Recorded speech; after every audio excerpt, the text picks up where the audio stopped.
अध्याय 14। चचा छक्कन ने केले खरीदे। एक रोज चचा छक्कन और बिंदो के सिवाय कोई भी घर में मौजूद नहीं था। मीर मुंशी साहब की पत्नी को बुखार था। चची दोपहर के खाने से निवृत्त होकर उनके यहाँ चली गई थी। वे बिन्नो को घर छोड़े जा रही थी कि चचा ने कहा, बीमार को देखने जा रही हो तो शाम से पहले भला क्या लौटना होगा। बच्ची पीछे घबराएगी, साथ ले जाओ। चची बड़बड़ाती हुई बिन्नो को साथ ले गई। नौकर चची को मीर मुंशी साहब के घर तक पहुंचाने भर जा रहा था, मगर बिन्नो के लिए उसे भी वहां ठहरना पड़ा। लल्लू सुबह से ही अपने मदरसे के क्रिकेट मैच में गया था। ददू चचा से इजाजत लेकर तमाशा देखने जा रहा था। छुट्टन को पता लगा कि ददू तमाशा देखने जा रहा है तो ऐन वक्त पर वह मचल गया और साथ जाने की जिद करने लगा। चचा ने उसे भी अनुमति दे दी। बात यह है कि चची कहीं मिलने के लिए गई हो तो बाकी लोगों को बाहर जाने के लिए इजाजत लेना कठिन नहीं होता। ऐसे सुवर्ण अवसरों पर चचा अकेले रहना पसंद करते हैं।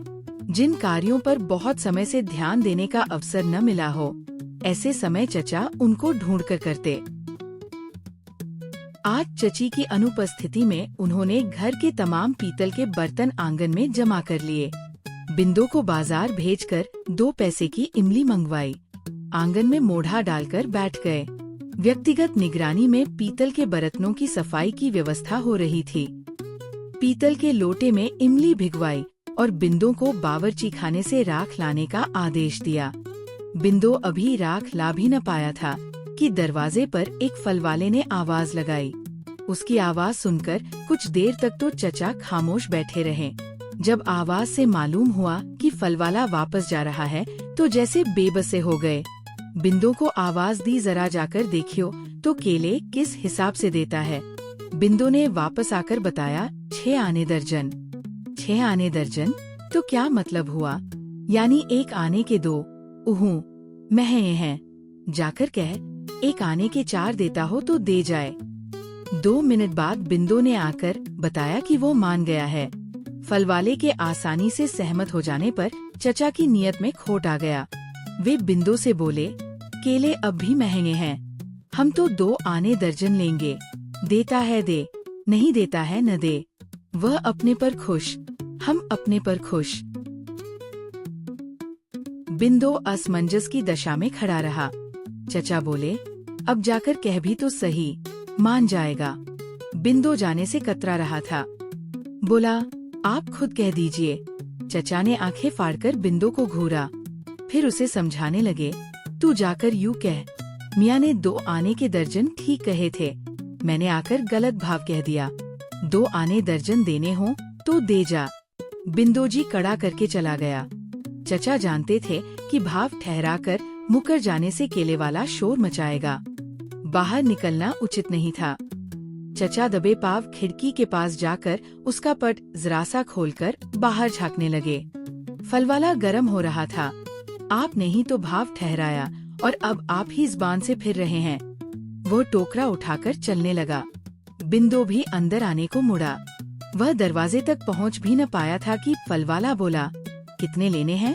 बिंदो के अंदर आने से पहले ही चचा मोढ़े पर आकर बैठ गए। वे बोले, मान गया? हम कहते न थे, मान जाएगा। हम तो इन लोगों की नसन से वाकिफ हैं, तो कितने केले लेने मुनासिब होंगे? चचा ने उंगलियों से गिनकर हिसाब लगाया। हम, छुट्टन की माँ, उल्लू, ददू, बिन्नो और छुट्टन, कुल 6 दूनी 12। हर आदमी के लिए 2 केले।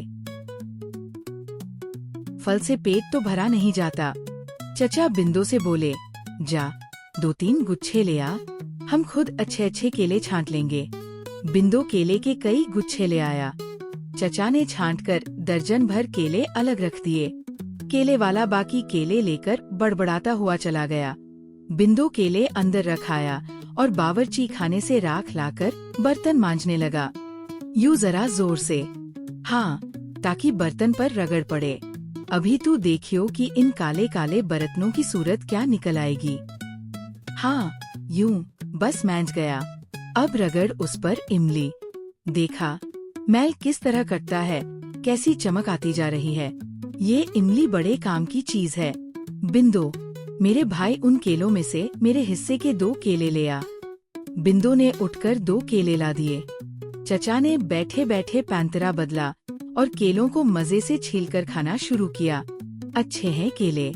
बिंदो जरा जोर से रगड़ बर्तन, अभी चमक उठेंगे।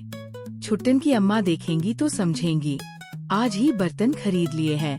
हर लगे न फिटकरी, रंग चोखा आए। कितने की आई थी इमली? 2 पैसे की न? तू ही तो खरीद कर लाया था। और फिर जो कुछ किया तूने अपने हाथ से किया। तुझसे आंख बचाकर हमने तो कुछ मिलाया नहीं। बस ये सब करामात इमली की है। चचा ने कहा, अब कितने केले बाकी रह गए हैं? 10। इन 10 केलों का हिसाब बैठेगा किस तरह? यदि हम शरीक न हों तो सबको 2-2 केले मिल जाएंगे, लेकिन सबने मिलकर शरीक होने के लिए हमसे कहा तो बड़ी मुश्किल होगी। बराबर बांटने के लिए केले काटने पड़ेंगे। काटने में सबकी मिट्टी पलीद होगी। हम कहते हैं 2-2 न सही 1-1 ही हो, मगर खाए सब हंसी खुशी से। इस सूरत में कितने केले जरूरत से ज्यादा हुए? 4 ना? मेरे ख्याल से वे 4 केले ले आ। बिंदो उठकर 4 केले ले आया। चचा ने इत्मीनान से बारी बारी से केले खाना शुरू किया। हाँ, तो तुझे भी पसंद आई न इमली? असंख्य लाभों वाली चीज है, मगर क्या करें, इस जमाने में देश की चीजों की ओर कोई ध्यान नहीं देता। यही इमली अगर विलायत से डिब्बों में बंद होकर आती तो जनाब लोग इस पर टूट पड़ते। हर घर में इसका एक डिब्बा मौजूद रहता। इसमें और भी बहुतेरे गुण हैं। इसका शरबत गर्मियों में अमृत के समान होता है, मितली को रोकता है और पित्त के लिए लाभकारी है। पित्त के बारे में तुझे फिर कभी समझाएंगे। हाँ, तो अब 6 केले ही बाकी रह गए हैं ना?